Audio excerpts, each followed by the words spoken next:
大家好啊！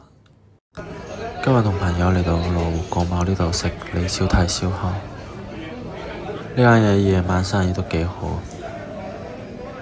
飯點時間嚟都要排隊。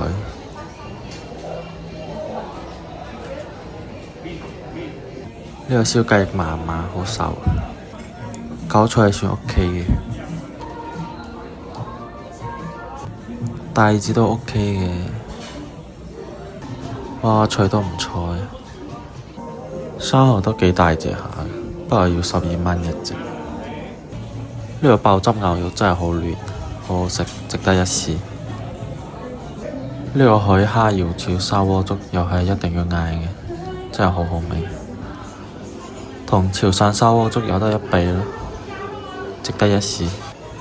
食到差唔多啦，今次體驗落嚟呢間鋪係值得推薦嘅。